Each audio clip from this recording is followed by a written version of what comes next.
Israel खुद पर हुए अत्याचार को ना कभी भूलता है और ना ही दुनिया को भूलने देता है। इसलिए दुनिया की नजरों में भले ही गाजा के अंदर सीज फायर चल रहा है, लेकिन इजराइल की सेना चुप नहीं बैठी है और वेस्ट बैंक के अंदर इजराइल ने बड़ी जंग छेड़ दी है।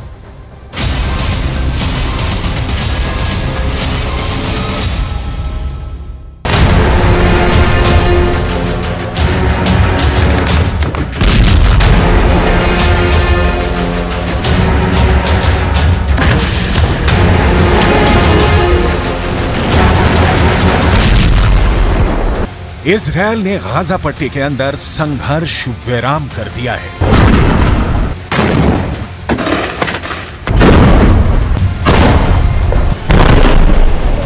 लेकिन बहुत ही रणनीतिक दृष्टि से इजरायल ने फिलिस्तीन के दूसरे हिस्से यानी कि वेस्ट बैंक पर ताबड़तोड़ हमले शुरू कर दिए हैं।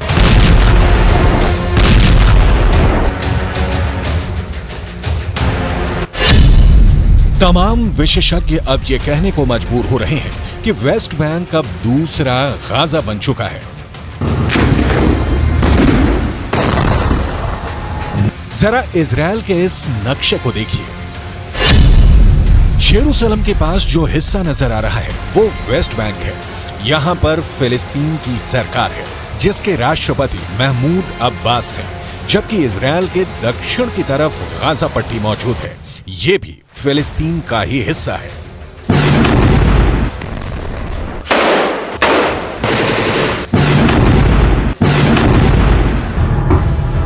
साल 1948 में जब इजरायल और फिलिस्तीन का बंटवारा हुआ, उस वक्त फिलिस्तीन को गाजा पट्टी का हिस्सा इसलिए दिया गया ताकि गाजा पट्टी के माध्यम से फिलिस्तीन का संपर्क समंदर से हो सके और वो विकास की ऊंचाइयों को छू सके। लेकिन गाजा पट्टी हमास के आतंकवादियों का एक किला बन गया और इसीलिए गाजा पट्टी पर इजरायल ने अब तक की सबसे बड़ी कार्यवाही की है।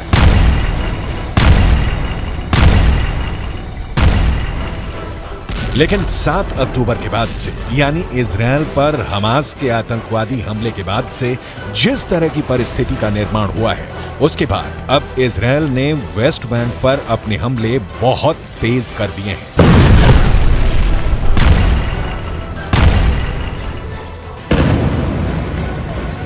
फिलिस्तीन पर रिपोर्टिंग करने वाले अंतर्राष्ट्रीय अखबारों का दावा है कि 7 अक्टूबर से अब तक फिलिस्तीन के अंदर वेस्ट बैंक वाले इलाके में 237 लोगों की मौत हो चुकी है।